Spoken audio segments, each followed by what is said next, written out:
All right. Take two, guys. Take two. Welcome back to Rantpocalypse Talks Game of Thrones. I'm Justin. And I'm Kelly, and I am Justin's mom, and we are huge fans of the Game of the Thrones. Yes, indeed we are. And we're going to be discussing Game of Thrones Season 7, Episode 3, which is entitled The Queen's Justice. Holy shit. This episode was amazing. We both were like, holy crap, this was outstanding. And we couldn't really put a finger on the fact that we both thought it was so much better than the episodes that have came before. But Right, that's right. not saying that those were bad, and not just talking about, for me at least, the season 7 episode 1 and 2, but like back to season 6, those episodes. For some reason, there was just something special about this episode that made it seem like it even stepped it up for Game of Thrones standards, which is kind of weird because Game of Thrones is just that damn good. It is that damn good, and it's really hard to. I hate scoring these Oh episodes. I God, really yeah. do, because I mean, I started the season off with a 5. Yes. This one was better than that one. Yeah. So now where do I go? Exactly. Where do you go? We want everybody to be interactive in the chat. So Mhm.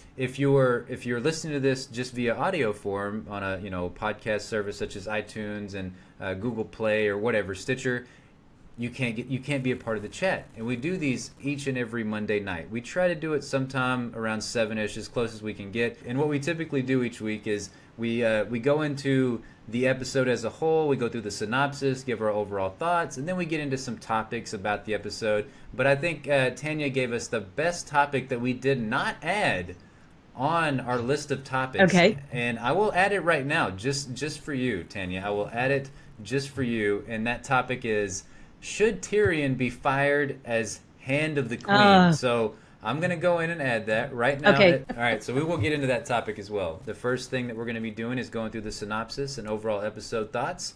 And then we're going to get into topic number 2, which is, did Cersei go easy on Ilaria? I think that could be a fun and controversial topic to maybe discuss. Topic number 3, this episode was all about reunions in more ways than one.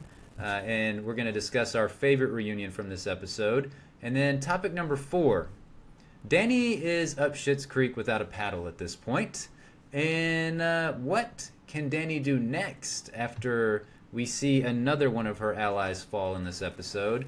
And then topic number 5, thanks to Tanya, should Tyrion be fired as Hand of the Queen? And before we get into it, I just wanted to throw a shout out.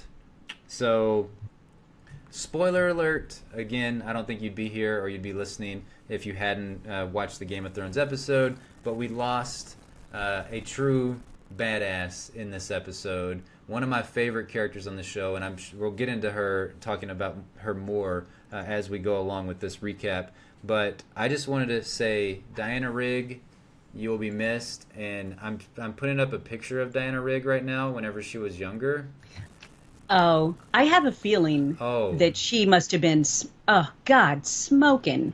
dear, Look at her. dear God, people. I mean, she is insanely gorgeous, and I She has kept those it there. amazing Yes. cheekbones. Oh, in insane cheekbones. She was on the Avengers, Tanya. She was. So the funny thing is I just kept it up. I kept the search up.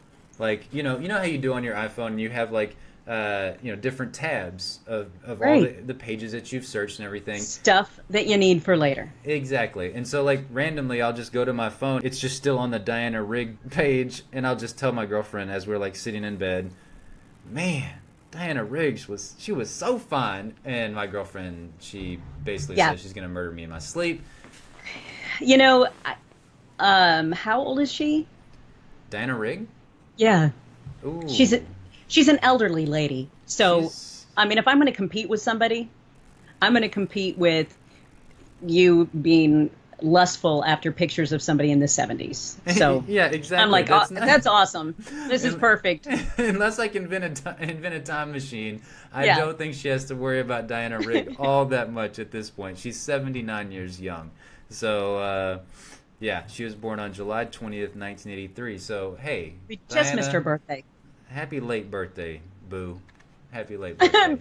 Oh, now we know it is serious. Oh yeah. I mean, I would, she's cute. She's a cute lady. Sorry, girlfriend. You if can you're- go ahead and if just you're in the- if follow you're- through with that statement if you you're in the you chat, want to just. I love you. I love you. That's all I'm going to say about And that. obviously, you are way, way better looking than Diana Rigg ever thought about exactly, being. of course. But we're just saying, Yeah. she used to be hot, and I hate the word "used to be."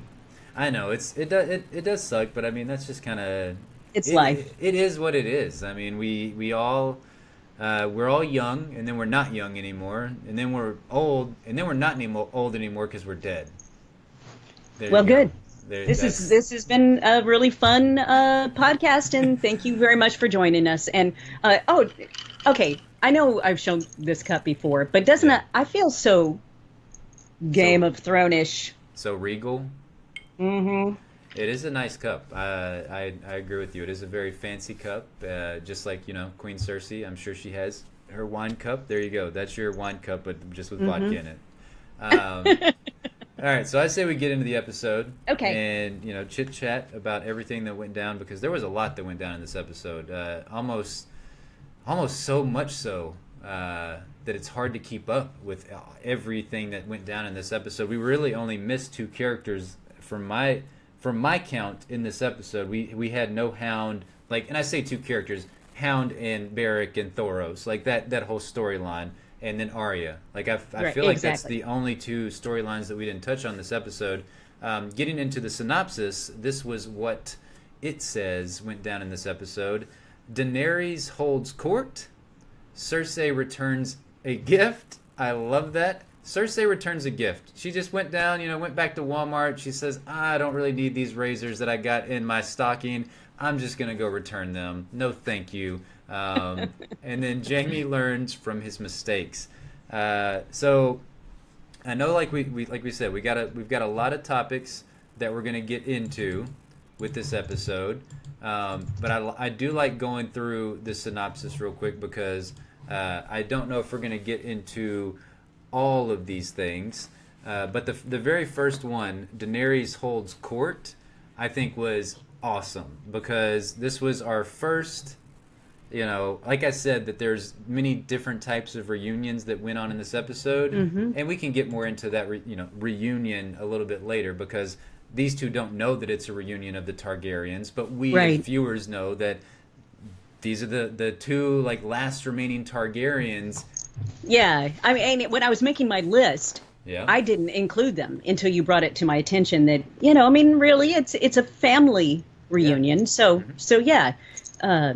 Did you love this? I did and I didn't at the same time. I loved it because we've been waiting for 6 years for this to take place, and if you're a book reader, I guess you've been waiting 21 years or so for this to come to fruition in whatever form, TV or book. But I loved it because it was very awesome to see these two characters together, and I love the fact that they finally get to see them, and I love that they've paralleled one another so much in their journey to get to where that they've become in life. I really enjoyed that aspect of it, and I like that that more or less Tyrion and Sir Davos kind of spoke to that. I wrote down, thank God for Sir Davos and Tyrion, because they were, John and Dany were very much like teenagers, in my opinion. They weren't going to like each other. No, my stuff is better. Kiss my feet. I'm not kissing your feet. I'm not here for that. I loved the speech, and I actually wrote down, the intro. Danny's intro compared to John's intro. Oh yeah, no, that was one of my favorite parts, is the whole time that Missandei is going over the laundry list of the different names that Dany goes by, and then we get freaking Sir Davos. This is Jon Snow. He's King of the North. Yeah. I want somebody though to go in front of me and give my laundry list of names, achievements. Yeah. I don't know what they would come up with, but I think that's a homework assignment for all of us before next week. Oh, really? Come up with your list of achievements. Or at least bullshit achievements. Yeah, I would think I would want to bullshit some of my achievements because Danny sounds really cool whenever Missandei says them out, but then they also sound extremely hollow when she has to say them out. And that's like the whole thing. Rightful heir to the Iron Throne. Well, that's subjective, right? Yes, extremely. And that's the thing with their reunion. It frustrated me, but I think that was the point. That it should have frustrated us as the viewer, because we have one guy on one hand that doesn't care about the Iron Throne. Like, he doesn't want the Iron Throne. He doesn't care about this fight for the Iron Throne, and he doesn't know all these things that Danny has endured. Then on the other hand, you've got this this woman, Danny, that's all she wants, and that's like that's what she believes is her vindication for all of the terrible things that she's gone through. Right. And that was what, she had faith in herself, Daenerys Targaryen, that she was going to become the ruler of the Seven Kingdoms. I love that. And I love that she's strong enough, and because she's gone through some shit to get to where she is. So I love that. Mm-hmm. She's not my favorite character. Mm-hmm. She just never really she doesn't speak to me. Yeah. I mean, obviously, Jon Snow speaks to me. Yes, in more ways than one. I know. I understand. So, but really, from the outsider standpoint, from each of them, they both were really in the same boat.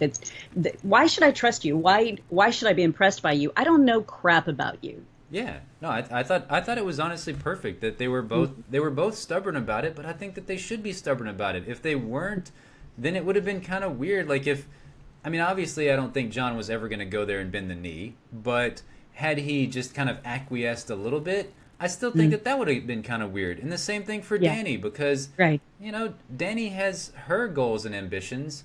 Jon really doesn't have goals and ambitions other than to keep people alive. I mean, I get that that's a goal and ambition, but it's a little bit different, right? It's like, we just got to stay alive. Like, there's no pot of gold at the end of this rainbow. See, other than and life. I think that's the only thing that will make it where that the two of them will be able to get along and coexist, because they really don't have the same goal. Jon does not care about being on the throne. That's not his deal at all. He ended up with it because he's awesome. But I think he'd rather sit around a fire and drink. I think so. Yeah, I think we touched on that either last week or maybe recently about just Jon Snow that he doesn't want to be king in the North. I don't think he wants to be warden of the North. I think he just wants to be. He wants to be the protector. Yeah, he will be there to protect whenever he's called upon, but I don't think he wants anything other than that. But I will say, just to kind of like wrap up my overall feelings on the meeting of these two, I think it went about as well as it could have, because obviously that there was so much build up and we had so many expectations for this final, like, this meeting of these two monumental characters in the world of Game of Thrones, that I don't feel like it could have ever met our expectations. But I think in a lot of ways it did, and for me at least. Okay, let me just say this. I actually wrote this down with a lot of hearts around it. I cried. You did? On the second viewing.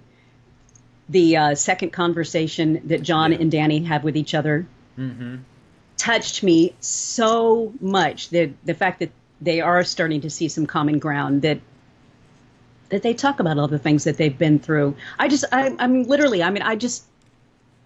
felt like I was going to see my favorite boy band, and I was one of those little girls on the front row, and just, oh my God, this is so awesome! I love this so much. That's how I felt, and I cried. All Jon wants is acceptance. Yeah.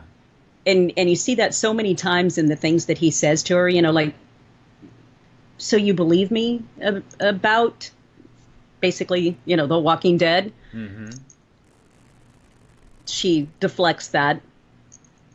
But I don't know. John touches my heart. So No, he does me as well, and I'm with you. If you break it down into, obviously they had two big meetings of the minds in this episode. The first one is whenever John initially comes into the Dragonstone's throne room, and Danny's sitting on the throne, being all proper like.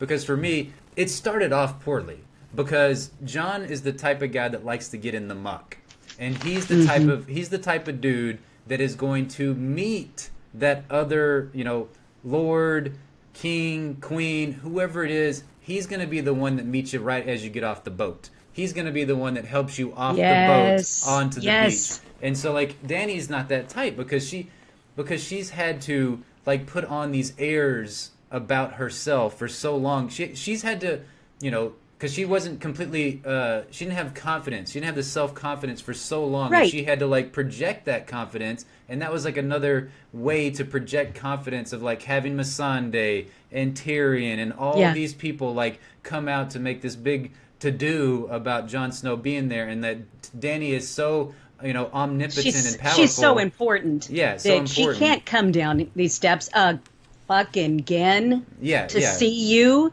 Yes. That was a slap in the face. Yeah. Well, I don't know if it was a slap in the face as much as just... It was a power move. It was a power move that Jon does not have time for power moves. And that is why, to me, it went so poorly in that initial meeting of them two. Like, because it just... There was no other way that it was going to go when Dany didn't come out there to meet him. Because he even said something, I can't remember the exact phrasing that he said to her, but more or less like, you're just some person that's in pretty clothes, and all you've got is just the family name, and that's all you're staking your claim to. And like, and you just got done telling me what an asshole your dad was. Yeah. And please don't hold any of that against me. Yes. She contradicted herself so many times. Yes. In her speech. Yeah. But that second meeting, I'm totally with you. The second meeting was fantastic.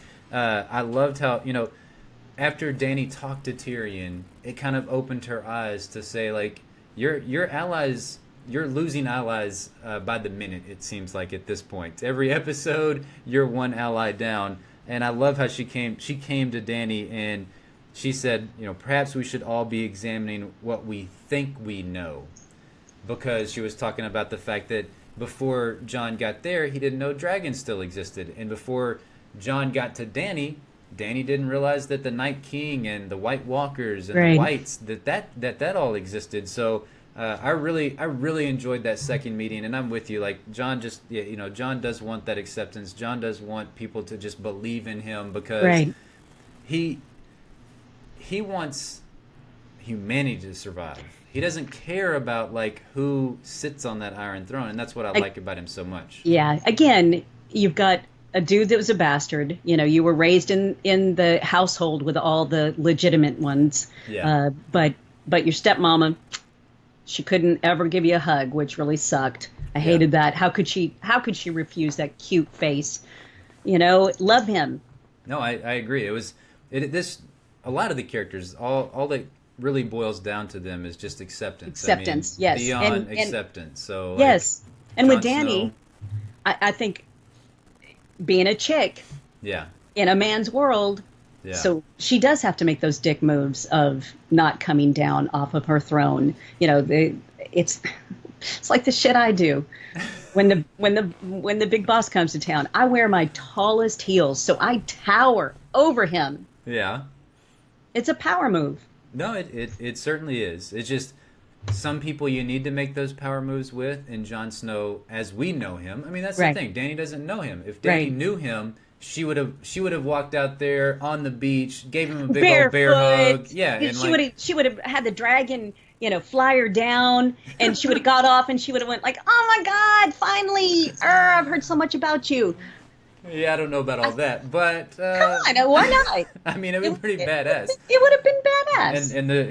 And Drogon just bows his head, and she just walks right off of his neck and head, like down to Jon. I mean, that would be pretty sweet. Yeah, it would have been sweet.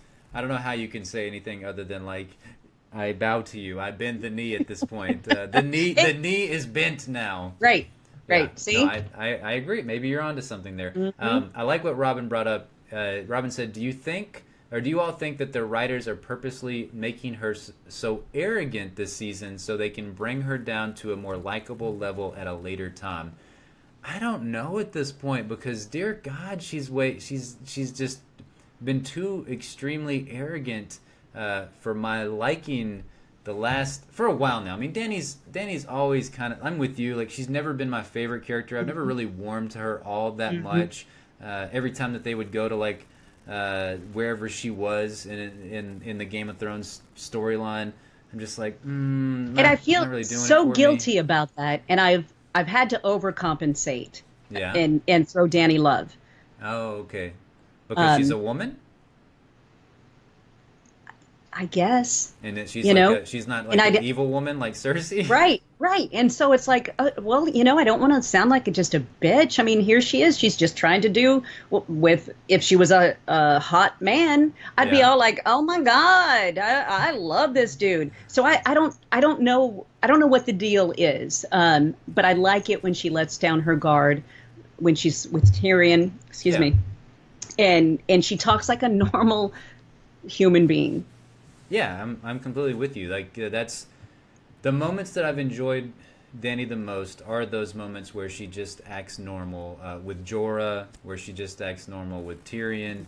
I completely agree, and unfortunately, that's been few and far between because Yeah. typically, yeah, she's got Missandei up there breaking off all of her breaker of chains, ruler of the unburnt, unsullied, Khaleesi blah of blah the blah. great grass sea. Yeah, I'm just like, oh dear, this again. I thought we were gonna. If I had to live another day without hearing all those titles again, I was gonna be happy.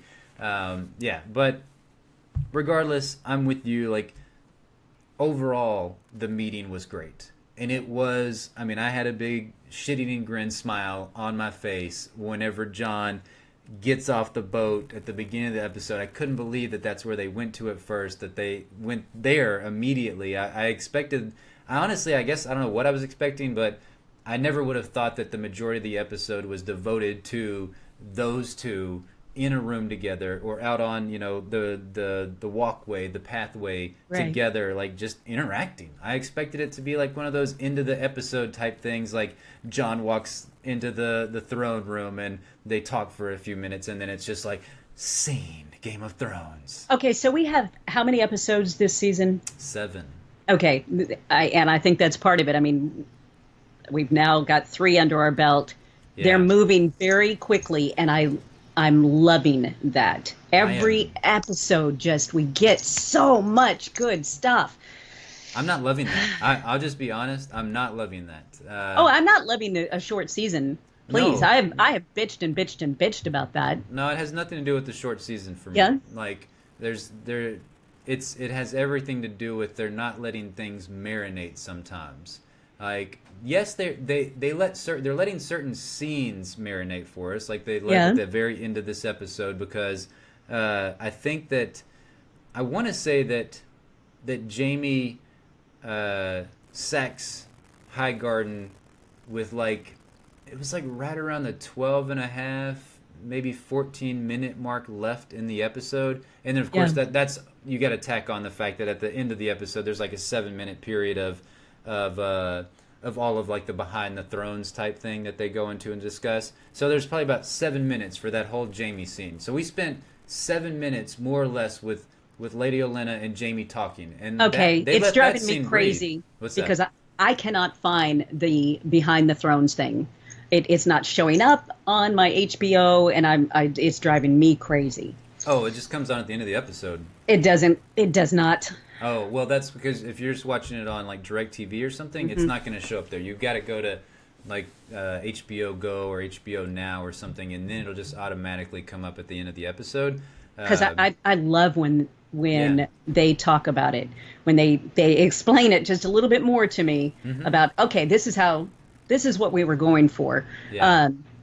They did blow through a couple of things pretty quickly. Yeah. The Casterly Rock. I mean, that was really quick. The like you said, the sacking of Highgarden. I mean, it's like shit. That went quick.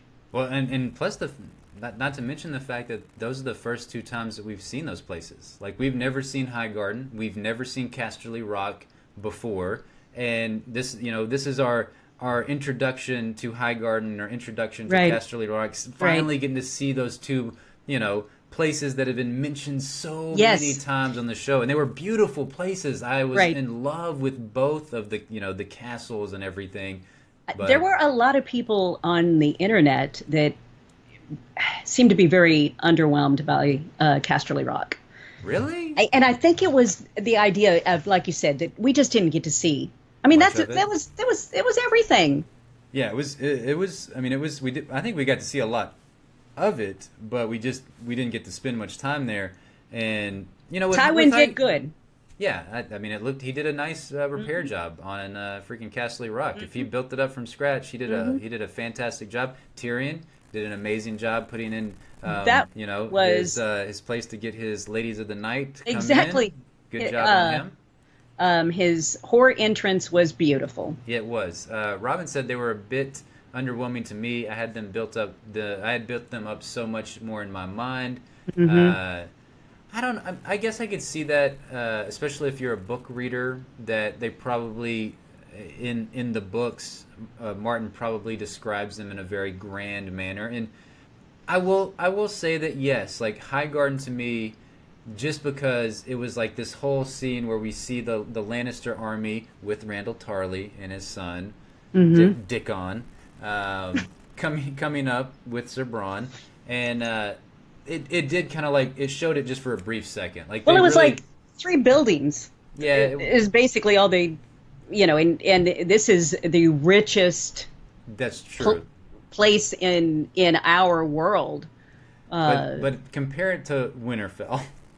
Okay, Winterfell is a shack dump. I get confused with Winterfell and Castle Black because they both look like They dumps. do. I mean, it's mud, Yeah. and it's like they don't have good plumbing, obviously. I mean, yeah, you're right. They're Yeah. very, very similar. They So are very, very similar. Robin, thank you so much for that joke. She said Tyrion installed his own Hodor. Oh, sweet.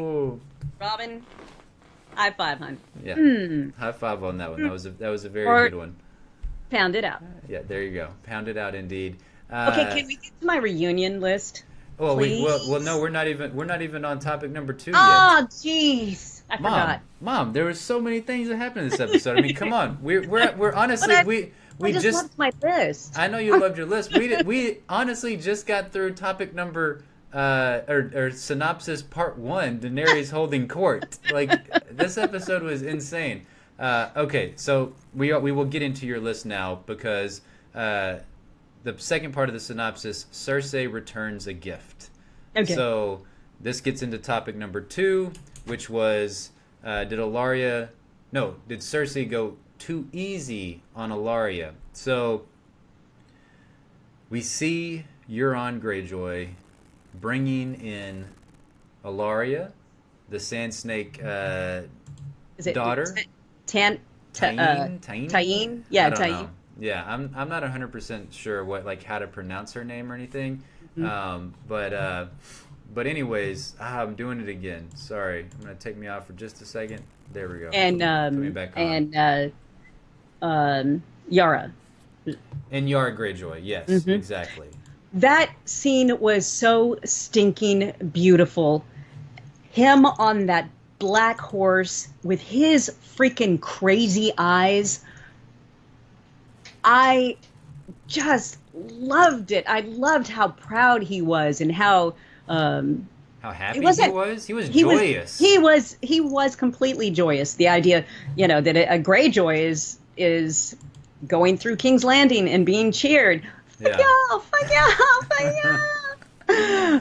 It was so beautiful, and I love that he rode his horse all the way up to Cersei as she's sitting on the throne. Yes. It was beautiful. It was a great scene. It was basically the reverse walk of shame. We saw Cersei do that a couple of seasons ago, and And now we're seeing Ilaria come through there. The people of King's Landing are just throwing all kinds of terrible things at Ilaria They must and the Sand eat Snakes. well because that Yeah, they're they just throwing throw food away. I don't get that. You know, Yeah. I mean, I have bags of dog poop that I cleaned up in my backyard. That's the kind of stuff I'm gonna throw. Oh, that's disgusting, Mom. That is terrible. That is so nasty. But yeah, you're right. Especially considering that we saw in this episode that they don't have a lot of food left. That they're running out of food. They're running out of gold. Also, so whenever we see Ilaria get delivered to Cersei in the throne room in front of the Iron Throne, I will just say really quickly, I love the crap out of those scenes. Yeah. Euron again having so much fun and basically he's asking for something bad to happen to him from Yes. Jaime Lannister by the way that Yes. he's talking to Jaime about Cersei, What? saying that does she like some a finger in the bum, that Well, kind of stuff. some brotherly advice. Yeah. Does she like it rough? Does she like it gentle? To me, it's twofold purpose. It's antagonizing Jaime, and it's Yeah. also letting Jaime know that I know all about you and your disgusting sister. Yeah. That y'all been hooking up. But yes, the finger in the bum. I just nearly died, and I actually took a screenshot of that scene Yeah. with my phone on the television. Let me see if you can see it. Because of his crazy eyes. Oh yeah, he has insanely crazy eyes. The way Yes. that they just pop out at you They whenever pop he's out. especially And- whenever he's excited about things. So he's got the crazy eyes, and Jaime is looking at him like, motherfucker, are you kidding me? Yeah, it was great. That those two together, I honestly, obviously I know that Jaime hates Euron, Of course. but I love to see those two together on screen because they're fun. They're fun to watch. I together. cannot wait to see where that goes. Now, I mean, in a perfect world, everybody could get along, Yeah. if you know what I mean. Yeah, exactly. I'd be a Cersei sandwich. If it was Oberyn, he would He would embrace it. Yeah, we would have invited Euron into the bed and everything. Not that he would do that if he knew that happened to Ilaria because of Euron or anything. That's for sure. But so we cut over to like after they have that moment of them coming in and Cersei seeing the gift that Euron brought her, to the meeting between Cersei I think and Ilaria. before we get to that, we do need to say the fact that Euron says, "Hey, look, hun, here's your gifts. Oh, Now, yeah. where's my gift? Yeah. All I want is you, babe." And she puts him off, tells him after the battle is won. I kind of feel like she's lying.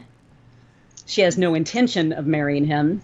I don't think so either, which is I honestly thought that she would marry him. I thought that whenever this gift, whenever Euron brings this gift of Ilaria back to her, I thought that would be it. I thought that she would say, wow, I need to cement this relationship and this Right. alliance because look at how good this dude gets shit done. And he does. He gets shit done fast. I mean, And I liked I didn't like it, but I liked it at the same time. The fact that he said, I did what no other man could do.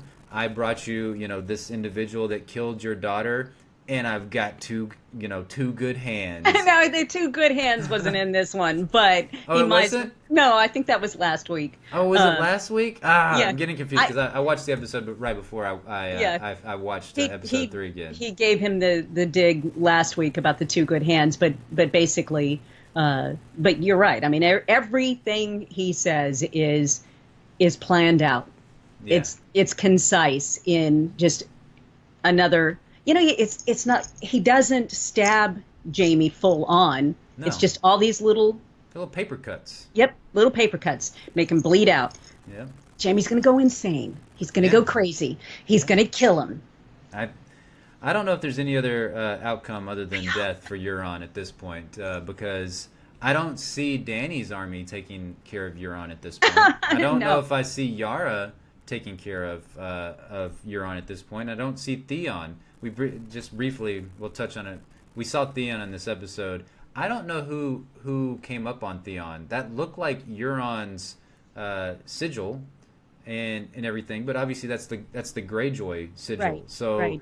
I don't know who those people were. They seem I don't know. They knew enough about him to know that, he's been kind of the P word in the past. Yeah, it was that- weird because they obviously the Ironborn, they're the we don't ask for things, and we're hard asses basically. Right. I don't remember their mantra off the top of my head, but yeah, I couldn't tell if they were part of Euron's fleet and they were just going to bring Theon there, or what's going to happen with Theon. I don't know what's going to happen with Theon at this point. I'm interested to find out. I'm interested to see, because I did notice in this episode, obviously he didn't, because we were questioning whether or not Euron was going to give Yara as a gift as well, and obviously we know now that was not the case. Like, he had Yara in the background, and then he took off with her after he left the throne room. So who knows what he's going to do with Yara at this point?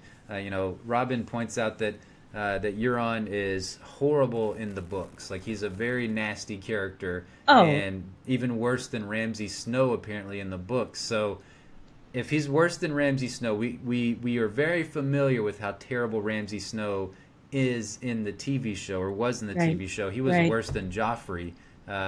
They were close though, Yeah. It was just the fact that Joffrey couldn't do certain things. Like, Ramsay was bad and more evil in my opinion, because not only did he do those similar evil things that Joffrey did, but he was also capable of going out there and killing a lot of people with Yes. his bare hands. Yeah. Which is a lot scarier in my opinion than Joffrey ever was. I mean, Joffrey had to hide behind like all of his people in order to Right. do the nasty things that he did. He could never do those Right. like in a one-on-one situation like Ramsay could.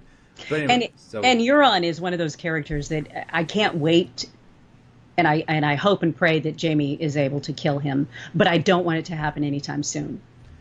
no, I don't either. But with the way that they're doing these seasons, Oh God, that would suck. It may happen soon, because I never would have expected him to. Well, I would have never expected Cersei to take out two of Dany's major allies in Right. back-to-back episodes. Right. That's super quick. They are moving it right along with Dany's military and all of her allies and everything. They're really, I mean, they're pushing it more or less that she has no options at this point other than to join Jon Snow, and we'll talk about that just a little bit with topic number 4. But so let's get into to topic number 3. Did Ilaria get it easy from Cersei? Do you think that she did? I honestly thought for the worst. I thought it was going to be terrible. I was prepared. I was shielding my eyes because I Well, saw the mountain back there. I was remember like, no. how bad you had a really hard time when the mountain crushed Oberon's skull. Oh, yeah. And it was. I mean, that was horrifying, truly horrifying. Yes. But I think that would have been too quick. I think Cersei did the exact, and this is so terrible, so terrible of me. But I'm like, this was brilliant, beautiful, sweet revenge. Cersei is the shit. I mean, it was perfect to kill her daughter, Ilaria's daughter, the exact same way, and then to make her sit there and watch her body rot. Yeah. It's pretty nasty. There's no doubt about it. Am I a bad person? No. Cersei and Lena Headey, Lena Headey does such an amazing job as Cersei. I still think to this day that she's one of the strongest actresses, whatever you want to say. I like to lump everybody in actors. I don't really understand the difference, but like it is actors. Yeah, I just think she's one of the strongest on the show. Like, of course, I think that there's other people on the show, like Charles Dance is just a phenomenal actor, and I mean he's been doing it for decades of just killing it, and Lady Olenna, Diana Rigg, and like there's some top A+ talent on Game of Thrones. I feel like Cersei carries the show. I wouldn't be able to disagree with you. Like if there was no Cersei on the show right now, it would be really boring, in my opinion. Like, yes, I would love to see the battles between the Knight and all of our characters, the Night King against Jon Snow and Dany and everything. But if there's no Cersei on the show right now, yeah, it's nowhere near as interesting. And I still think that's a credit to Lena Headey and obviously the writing of the character. I think the writing of the character is great. Because I'm with you. Like, I was siding with Cersei.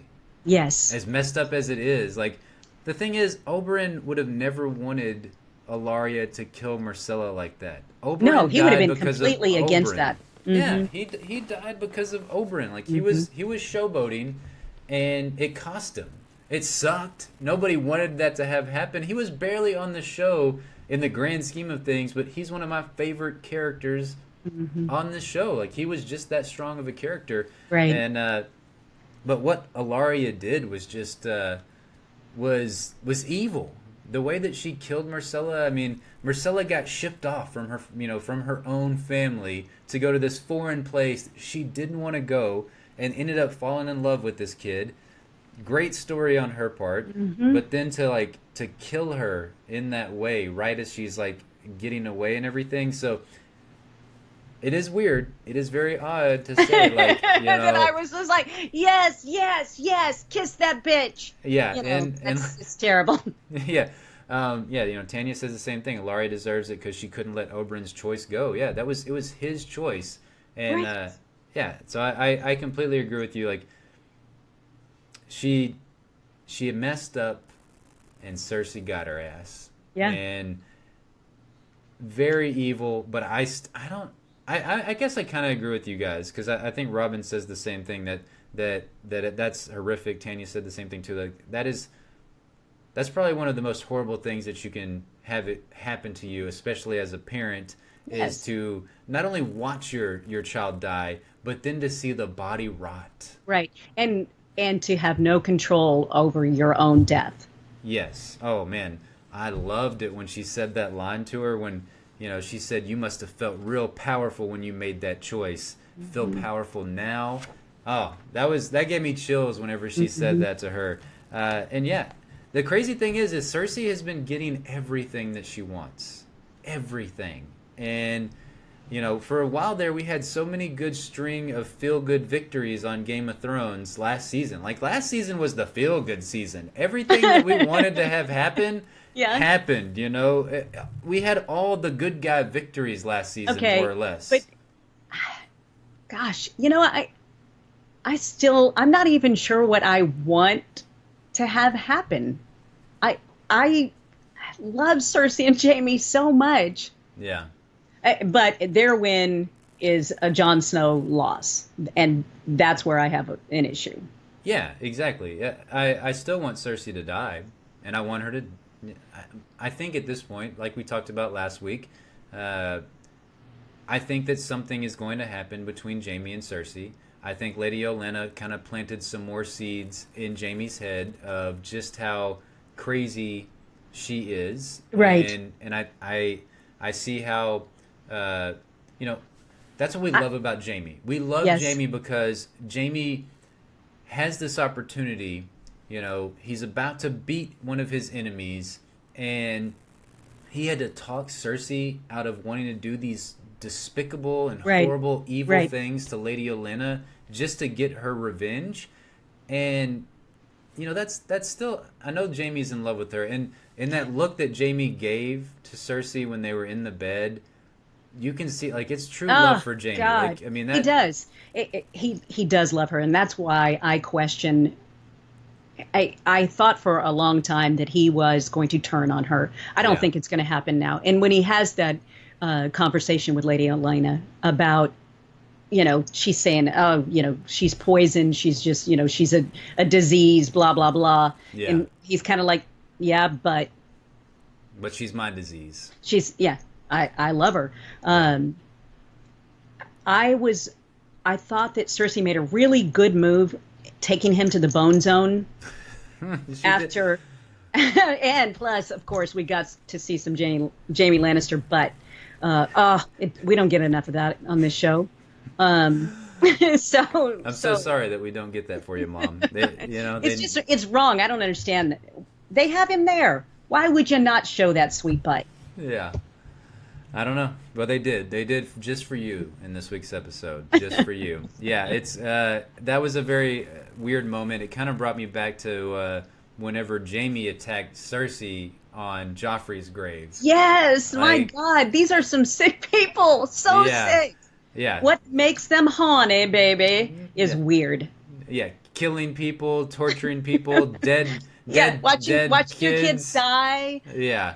Yeah, they're gonna have a rough time trying to quench that internet thirst out there with their porn queries for sure.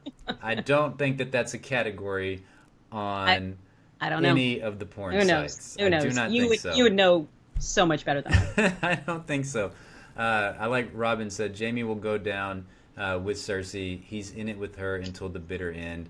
I think both of you guys are right. I don't think he wants to be alive without her. Man, I don't know. We still haven't seen that epic moment with Jaime on the horse racing through whatever. So I still think that there's a battle to come. Obviously, we know that Jaime said that they're gonna have to go at some point and take Casterly Rock back from the Unsullied. So maybe that's where we get to see Jaime like in his like full on battle mode.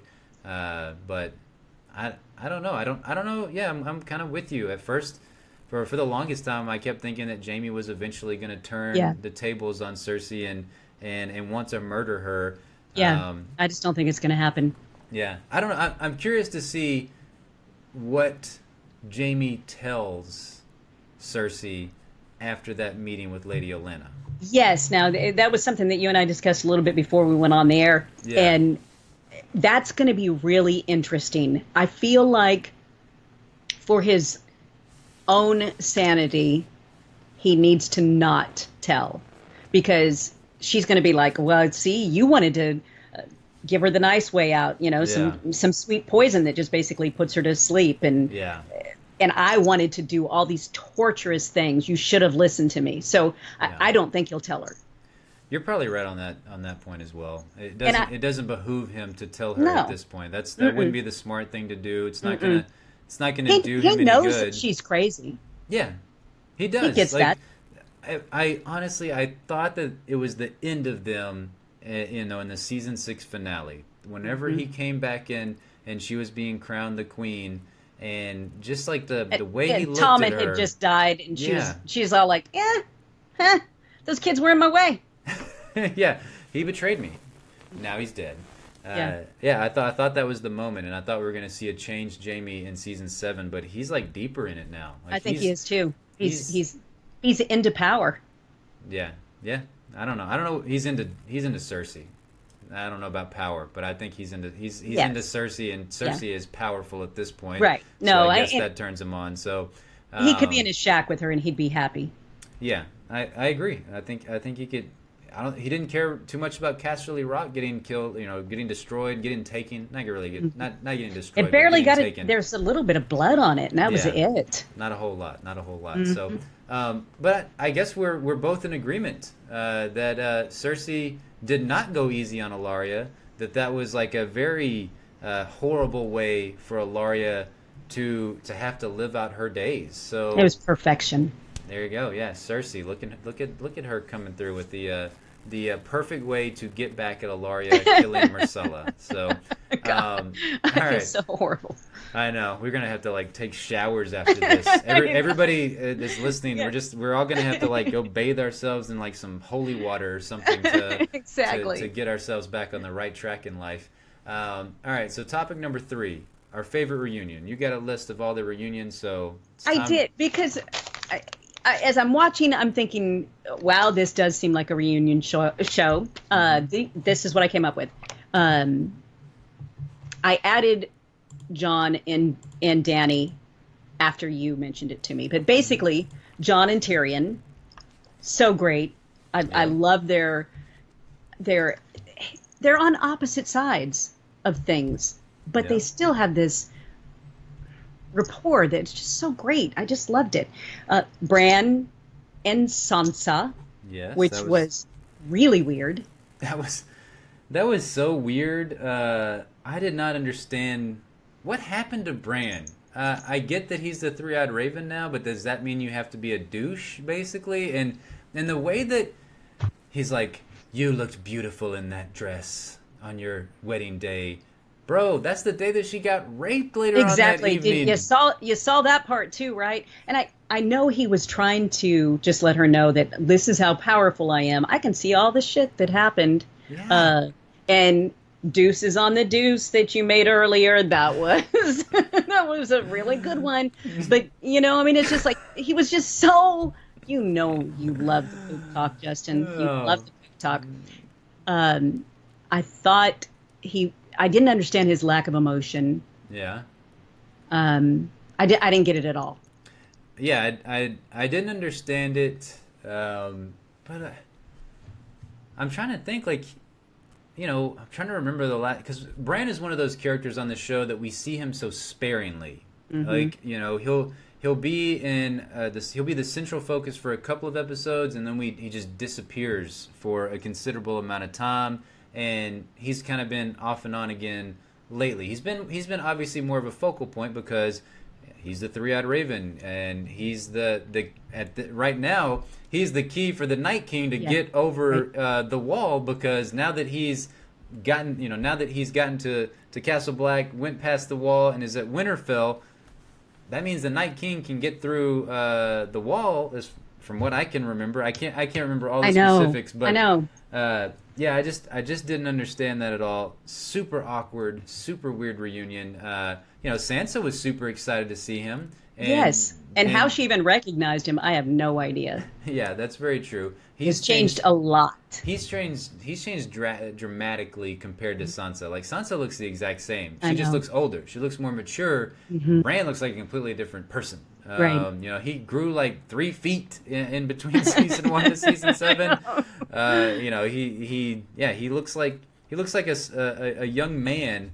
And Sansa, she's never changed all that much. Arya, to me, hasn't changed a whole lot. Jon hasn't changed a whole lot over the course of the seasons and everything. So, Bran and Sansa, super awkward. Yep. But obviously, there's a lot to that meeting. A lot to come from that meeting.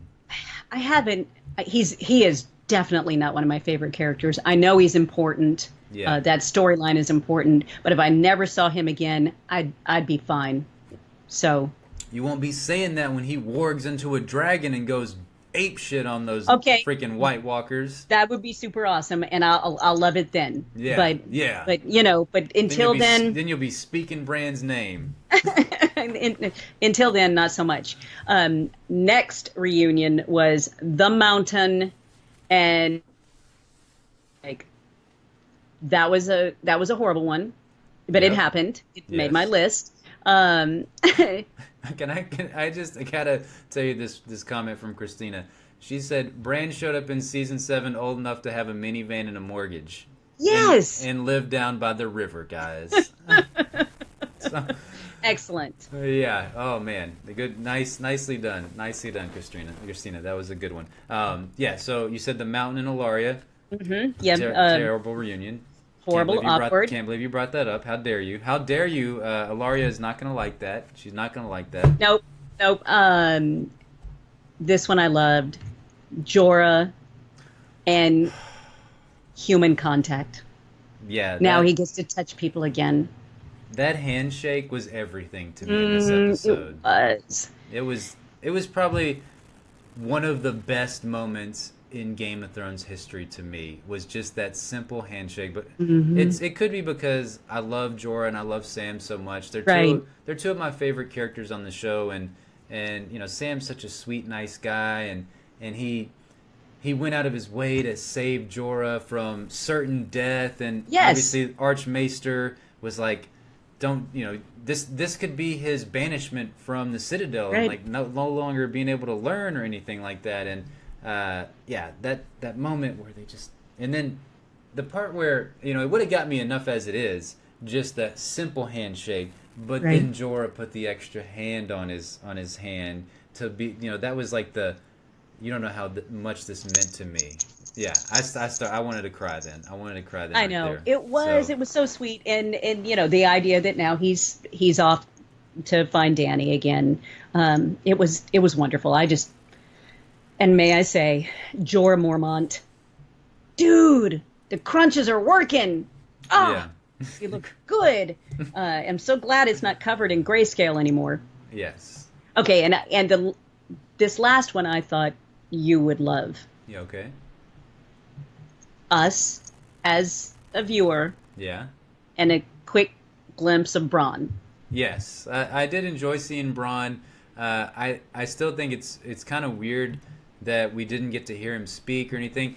We got a Braun mention in this episode, which Yep. I loved. You know, give me 10 men and I'll impregnate the bitch. That was a fantastic quote that Braun said to Tyrion in previous seasons, and I love that was brought up. But seeing Braun not speaking is basically the same as whenever we saw Tyrion and Varys at the end of episode 1, and they were just so stoically silent. Yeah. You know, Bronn's one of those characters you want to hear him talking because he's a funny and interesting character, but didn't get anything from him. But we did get to see him, so that was Yes. good. That was Yeah, great. because we had mentioned it last week that he was somebody that we hadn't seen yet.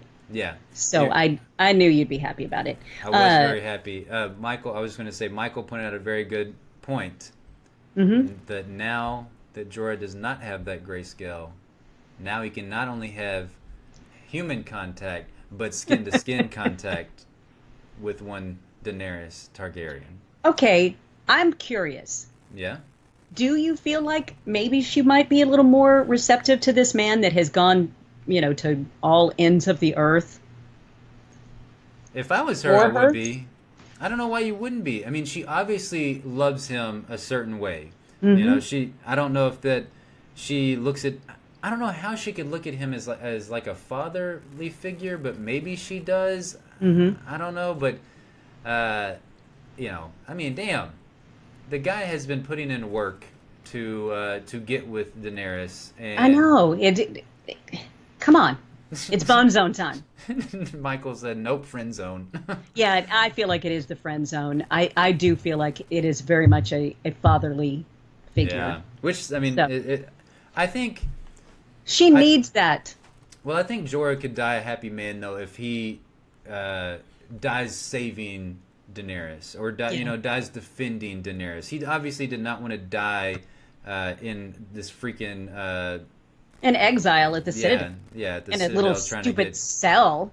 trying to get rid of his grayscale and everything. The So, poop and soup special. yeah. Oh God, don't bring it back up. I went back and rewatched the 2 episodes prior to this one, and I just boop boop boop boop because like if you're watching on HBO Go, you can go like 10-second increments Right, forward or right. backwards, and so I just skipped right past the poop and Really? soup. I just it's disgusting. It's so gross. I mean, not to mention that I was probably wanting to eat some like dinner or lunch as I was watching it, so I said no. I'm just like I always skip Oberyn's death. I will never watch Oberyn's death again. I may leave it on and not skip fast forward, but I'll walk out of the room and then I'll come back when it's over. I just watched it the other day and I was like, I mean I like put it in slow mo. You like to see like just like it's basically like going to Gallagher and he's Yes, just busting exactly. the fruit. No, Yes. I'm not a big fan of it. And then what sucks is that they did the asshole move and they put it in the previously on for like 3 straight weeks afterwards. You bastards! Man, you D&D. Why'd you? That was so wrong of you to just keep put it in there. I loved it. Yeah, Christina said, "I get it. I can't watch Hodor's death." Yeah, Hodor, man. Sad. It's so sad. That was in the previously on in this week's episode because that was foreshadowing, I guess, that Bran was going to be in this episode, and sure enough, he was. I did not expect him to be reunited with Sansa. Okay, so And be not excited about it. Yeah. And then of course, John and Dandy. Dandy. yeah, John and Dandy. John and Danny and their family reunion, Yes. which they don't know yet. No. Okay, which one was my favorite? Jorah, Mormont, and Contact with Other Humans. That was a really good reunion. Could you give me the list real quick again? It was John Okay, and so Tyrion. Bran and Sansa, Okay. the Mountain and Ilaria, and us and Bronn. Okay, and then the Jorah and the Contact, and It's okay. You can vote for the same one. I think I've got to. That was my favorite reunion. Yeah, good. That was a fantastic reunion right there. It was. In an episode where a lot of bad stuff happened to our good guys and gals. That was a good I moment. do love that we at least get some sweetness and light in this world anytime we go to Sam. Yeah, So I agree. I hate that Gilly's not around for him. Like, that was weird for me. It's been a couple episodes in a row where we haven't seen Gilly where the or crap anything. is she? So Where's little Sam? I don't know. Little Sam and Gilly are off hanging out, living the good life, I guess, outside of the Citadel. They're certainly not with the Tarleys because old Randall completely freaking betrayed the house that he swore an oath to defend. Oh. Which what an asshole, that's for sure. I don't think he had a really. I don't think he had a choice. Really. He had a choice, and he took the wrong choice because he's going to be on the losing side of this now. But as he should be, because he's an asshole. Like, now that he's made that choice, now we get to see him die because he was such a shit hill to Sam and Gilly. Yep. So Yep. so I'm okay with them joining them. It's just that he tried to say that he's not, he doesn't betray, he doesn't do these like shady things that the Lannisters do. You just did, bro. You just did some shady stuff behind Lady Olenna's back. This fantastic ruler over Highgarden that has look at that place. Place was beautiful. You've been buds for a long time. All her life, all your life. Yeah. Yeah. Well, you're done now. Okay, so favorite reunion. I think we're in agreement that it was, for us at least, it was Jorah and Human Contact.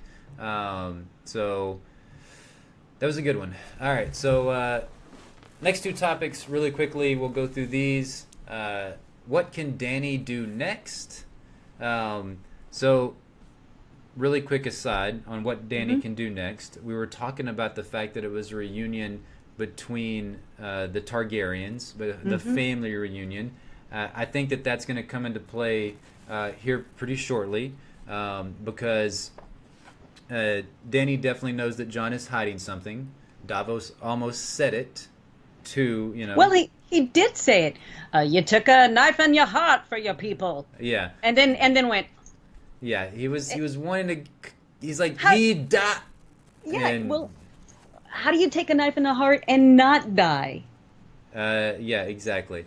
But he didn't follow through with it. And then Melisandre said, summon Jon Snow, let him stand before you and tell you all the things that have happened to him, the things that he has seen with his own eyes. So I think that what Dany can do next is obviously make an alliance with Jon Snow. I think that is her only logical choice at this point, is to make that alliance with Jon and to make an alliance with the North. And then the North is there. I don't know what's going to happen, though, because I feel like, and this is what I love. I love this, that not knowing at all what's going to happen, because the logical part of me says that, okay, well, Jon's going to have to align with Dany, and they're going to have to take out Cersei. But then the other part of me says, no, that's probably not going to happen, because the Night King and all of his army is going to make their way down, and everybody's going to have to go to Winterfell, which they're foreshadowing in this episode, with Sansa wanting to get all of the grain all throughout the North, bring it into Winterfell. So I feel like everybody's going to be holed up there in the North, and Jon and Dany are going to have to come save them from the Night King and the White Walkers, and then they're going to have to give up on Cersei. But I don't know what's going to happen with Cersei at this point. Like, is she going to get killed off before then, or is she going to join the fight? I just can't see that happening. She is Euron is going to kill her for not marrying him when she think so? said, that was my thought just now. Okay. And then Jamie and Euron have some kind of battle royale, and and they kill each other. It could happen that way. Tanya brings up a good point. The fact that Jamie still has to get that gold back into King's Landing, because we did get a quick meeting between Cersei and this guy from the Iron Bank of Bravos. this slimy banker dude. Yeah. Hey, we need our money. Yes. It's so great. Now you hit ignore on the phone. It's awesome. They don't show up at your house. Yes, the bank. Yeah, if whenever they're calling, you're just like, decline. I was in bad service, cell service. I could. Sorry. I owe you money. Oh, sorry. What? I can't hear you anymore. Yeah. Don't send me snail mail because I'm never gonna pick it up. So, that's a great point. The whole gold getting back, because the Iron Throne, we haven't really seen them do anything like evil or anything, I guess. But whoever they back with the money typically wins at this point. So if they can't get that gold back in a fortnight, that's what Cersei said. We're going to get the gold back to you in a fortnight and everything. And obviously that timeline between whenever she said that and Jamie attacking Highgarden had to have been at least a couple of days, if not a couple of, I would assume. I don't know how far apart those two are. I'd need to look at a map or something. So, but I know that this is not really talking about Dany, but it's kind of like seeing what all the different chess pieces are going to do on the table here, because I don't know. The only step she has is to align herself with Jon. I don't see anything else. She can't just she may be stupid and take the dragons out after Euron's fleet, but I have a feeling that is it the ballista or something like that? I think that's the name of it. What Qyburn had built and showed off to Cersei. I think that might come into play, and then Dany's going to be down a dragon at that point, which is insane. I feel like she was making steps, obviously, to an alignment in that speech that made me cry when the two of them were, hug it out, bitch. Yeah. When she tells him that, I'll provide you with the materials and people to do it and bloody, bloody, bloody. I don't know. I felt like it was they made a big step towards each other in that whole scene. And good on you, Tyrion Lannister, for coming up with a way to make it where she felt like she was giving something and he was giving. Yeah. Yes. I mean, it was brilliant. Yeah, it was the one good thing that Tyrion did. Yes, okay. Because that's our topic number 5, and I think we'll tie it in together. Like topic number 5 is thanks to Tanya, is should Tyrion be fired as the Hand of the Queen? Man, he's at least getting a write-up, I think, at this point, because I don't know how you cannot have some kind of reprimands for everything that has gone wrong with his strategic plans at this point. They are losing. They are losing poorly and quickly at this point in the Game of Thrones, and it's all due to Tyrion's plans. He's just being outplanned a little bit. Yeah, I mean, teeny little bit. Yeah, just enough to lose all of their people. So I don't think that she's going to do anything to Tyrion. I think that she would have in this episode. Okay, let me ask you this. I guess she doesn't know yet, right? She doesn't know about Highgarden. Right. Okay. And when Jorah comes back, will that be the nail in the coffin for Tyrion? I don't think so. No, I think that. I don't mean just because Jorah's back, obviously. Yeah. I mean, like, but when she'll look to his leadership more than right. Yeah. No, I give me that damn pen. Take that pen away. I could see that, but I think that when Dany was at her best is whenever she had Jorah and whenever she had Ser Barristan Selmy, giving her advice. I think they both gave her solid advice, but they had differing opinions on what she should do next, and they gave her two different scenarios. Yeah. Very smart. Yeah. Because obviously, just listening to Tyrion, although so far, I mean, his plan really has been very sound, except for not attacking immediately King's Landing. I still, and I think we talked about this last week. I think that Tyrion's biggest problem is that, I think he still wanted to prove something to his dead father, and he wanted to take Casterly Rock because that was another knock against the Lannister name, and he just doesn't realize that Jaime and Cersei at this point, they don't care about any of that. All they care about is each other. Casterly Rock is nothing to them. Much like Jaime said to Lady Olenna in this episode, that that's not really valuable. That's not going to keep Cersei on the Iron Throne. They just brilliantly outmaneuvered Tyrion. I think Tyrion's plans were very good, very sound, and any other time would have worked beautifully for him. But unfortunately, they just didn't work out for him because Jaime and Cersei apparently were on another level of strategery. Okay. In this episode. Yes, yes. And when you think together, I mean, they're two brilliant individuals. Yeah. You talk amongst yourself while I'll go stop the DVR from recording something that is obviously slowing down my bandwidth. Oh, okay. All right. Yeah.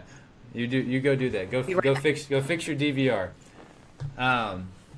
Yeah. Okay. So Tanya, what you brought up, Tyrion may have been away from Westeros too long. I think that is exactly what happened, and I didn't think about that until after I watched the episode the first time, and I started thinking about like what topics we should bring up, and whenever I started thinking about Tyrion, I had forgotten that he's basically been out of Westeros for since the end of season 4.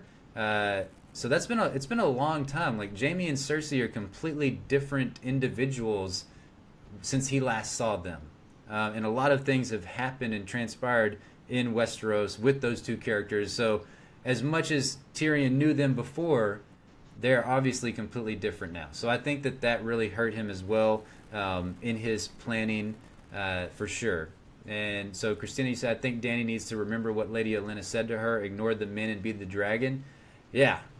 But at this point, she's down so many people that I don't know if it will be good for her to be that dragon and to go on, because she's lost quite a bit of her army, and she's got the dragons, and I do think that she could attack Euron's ships and attack his fleet, and that would probably be the best thing to do, but I don't know if it'll actually work in the end, unfortunately. I don't know how that would end up for her. Yeah, the super special DVR that will record is really awesome until you try to yeah. Oh, I understand. Share the bandwidth. So yeah. Is it a little better now? Yeah, it's better now. Good. I'm with you, Tanya. I kind of hope that Dany burns Euron's fleet down. That would be justice for me, for Euron coming in and destroying a lot of Dany's military. Twice now Euron has came in. Plans that she had. Yeah, exactly. Yeah. All right. Well, do you have anything else that you want to talk about in this episode? Are we going to give it our bacon score? Mm-hmm. Yes. Oops, sorry, I hit my microphone there. No, we're not in the same room. Yeah, that's why I have a much better image quality than she does, because we do these podcasts via Skype. Right. We would love to be in the same room and be able to do this. That would be amazing. Yes. But unfortunately we cannot. Yeah, we do it via Skype, and then we have a program that we run it through into OBS. As far as the audio portion, we have that recording separately finally, so the audio should be good whenever we put this episode out. But yeah, no, we don't do it in the same room. And it does look sometimes like we're in the same room. Yeah, sometimes it looks good. Not going through the super special horrible filter, but it does blur me out. Yeah. which is I don't mind. Yeah. It's just when I do the throwing of the arms and it disappears into your screen. It's always kind of Yeah, weird. yeah, yeah, exactly. I'm like, oh, wait, which way am I going? Yeah, that way. I'm like, I just lost part of my arm. Now I'm basically, I'm gonna be Jamie Oh, Lannister. I'm gonna get the okay. golden And hand. this is the one that I do all the time. I Yeah. get super cash. Oh yeah, and then all of a sudden she won't be in the screen at all anymore. Yeah. And I'm like, Mom, are you still there? Are you still there? Sit up, woman. Thanks, Christina. Yeah, we try. We try to, we try to make it as good of an experience for you guys as possible. We've came a long way from where we used to be with being able to do certain things. We could never live stream stuff in the past, only whenever we were maybe visiting one another. Now we can at least do a live stream without being in the same room. But sometimes it's a little bit fuzzy, or her audio will cut out every once in a while, intermittently. Yeah, Michael Jones says slap fight. Yes, we've tried to high five one another, but I always forget which way to go and everything. But yeah, it's fun. It's fun that we can still be able to do it this way. So Robin gave it 4.5 bacons Robin, out of 5. I'm so curious about that score. Is there Really? is there any reason, Robin, why you only gave it 4.5 bacons out of 5? And yeah, so if you guys are, if you're new in the chat, or if you're new to listening to the podcast, we rate and review everything out of bacons because we just love bacon, and we do it out of 5 bacons. And so far, Momz has been giving the episodes extremely high scores, like 5 bacons. I think. Did you get back-to-back bacon? No, 5 bacons? I gave 4.25 last week. Oh, 4.25. No, I did. You gave 4.5 at least last week, I thought. Who's gonna rule on this? Robin. Yeah, Robin. Robin I does not trust. remember that.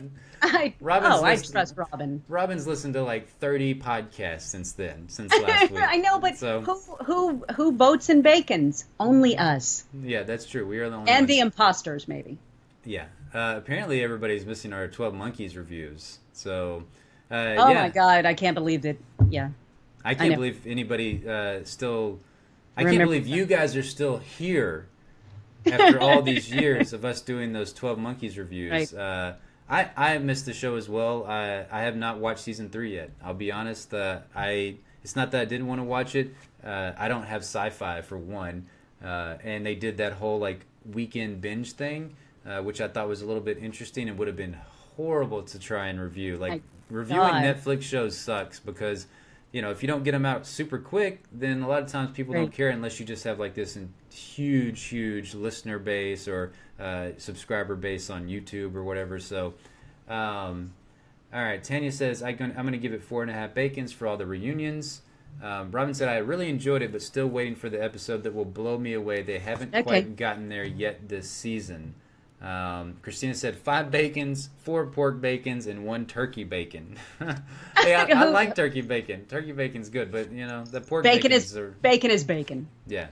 Bacon is bacon, but I will say, yeah, pork bacon is typically a lot better. And then Michael said 4.86. Oh, I don't know. sweet. Okay, Michael, you tell me. How are you going to cut that 0.86 bacon up? How are you going to eat that? Okay, Michael and I were hanging out. Yeah. He turned away. I reached over and I took a bite of his bacon, and that's where it got down to that. Gotcha. Okay, so what's your score? God, I'm so embarrassed for me, but I gave it a 5 bacon. There's nothing wrong with that. If It's so good. If an episode of TV is going to get 5 bacons, this should be the episode that should get 5 bacons for sure. It was a fantastic episode. It had a little bit of everything. It had those wonderful reunions. It had the heartfelt moments like we got with Jorah and Sam, and then it had these amazing dialogue scenes between fantastic characters like Jamie and Lady Olenna, and then it had really good monologue scenes with Alaria and Cersei. That was some good shit right there. Yes. Impressive stuff. And it had some humor, and it had everything, y'all. Have I changed anybody's mind yet? Everybody, give it 5 bacons now. Give it 5 All right. bacons. What's your score?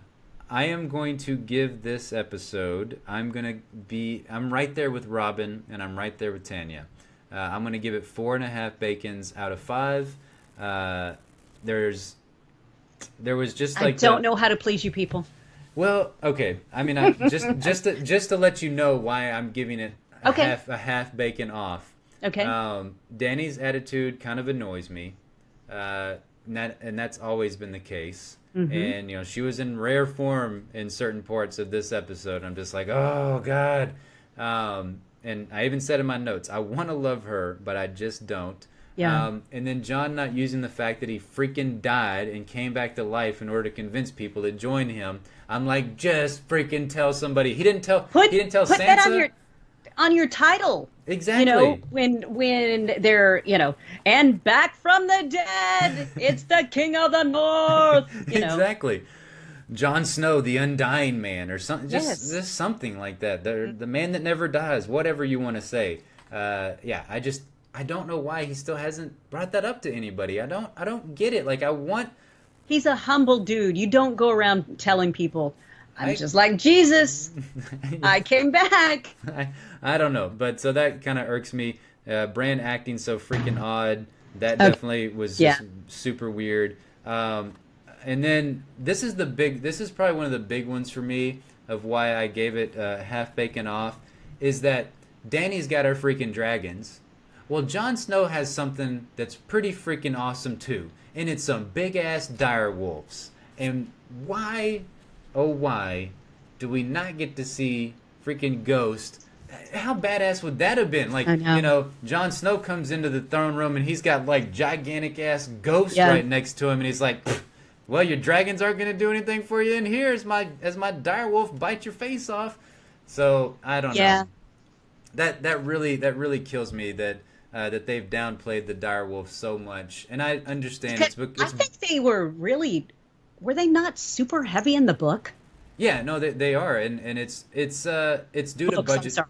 Yeah, the books. It's due to budgetary reasons. That's why they've came out and said it. They said that they could either do the dragons really impressively, or they could do the dire wolves. And that I guess they couldn't do both, because I don't know if they just didn't have the budget for both or whatever. And so that's why they started killing all the dire wolves off. Okay, which is really let me annoying. just say this. Yeah.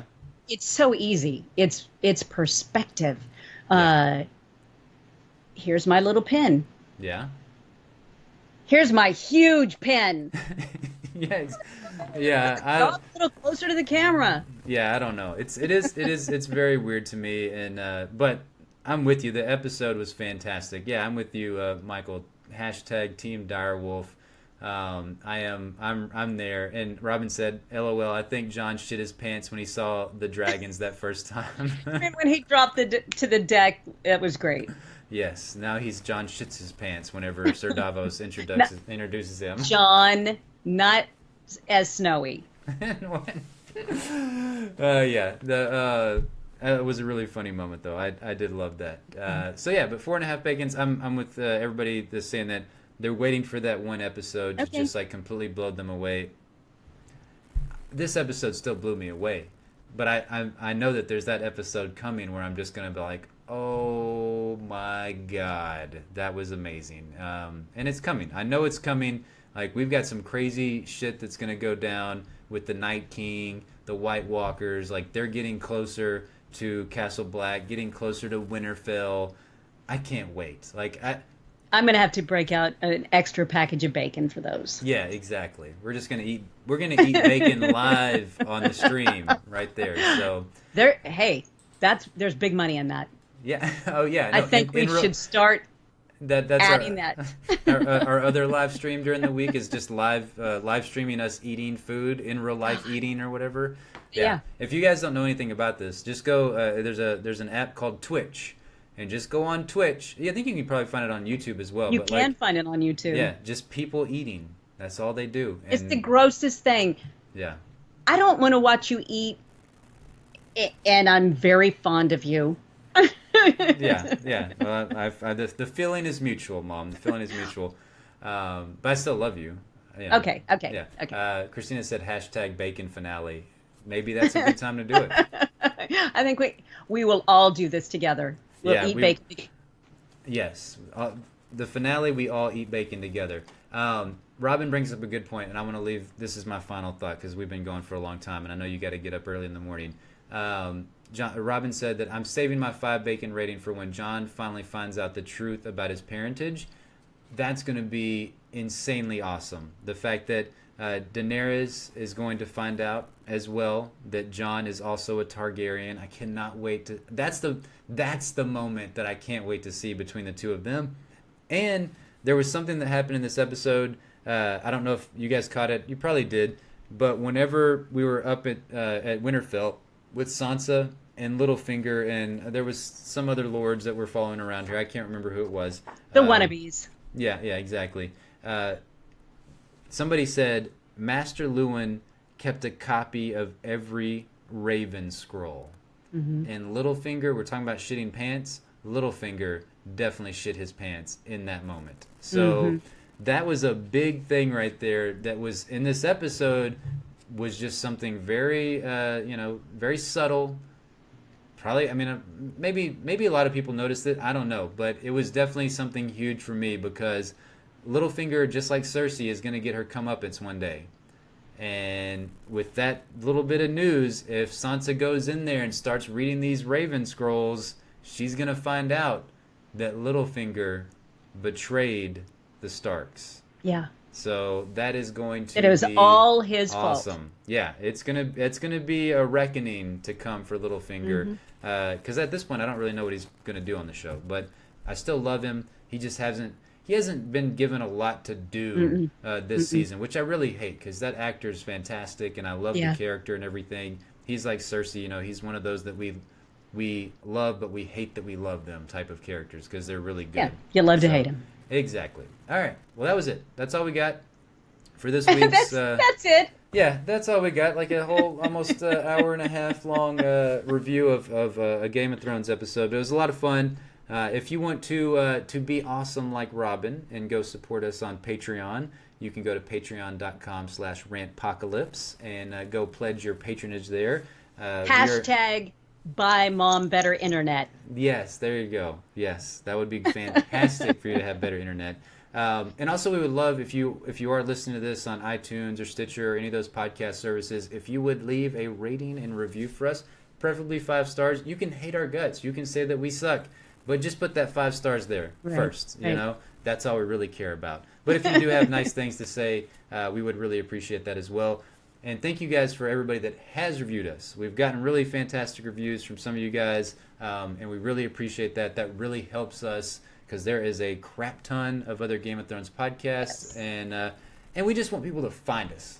Great, because we want all the interesting conversations that we can have. Yes, we want all the conversations just for us. But yeah, that's what we really want. We just want to build a bigger community so that way y'all have more people to talk to in the chat. All that kind of stuff. So more cool people is always great. Michael, really appreciate that though, saying that we rock. You rock, Michael. Thanks for hanging out with us. And thank you guys all for hanging out with us in the live stream chat. And we'll be back next week to discuss episode 4. It's coming quickly. Yeah. And we'll be at Walker Stalker Con, by the way, this weekend together. Okay, I'm making the heart. My internet is cutting out, so it's hearts and kisses. Bye-bye. All right. Bye, guys. Have a nice rest of your week.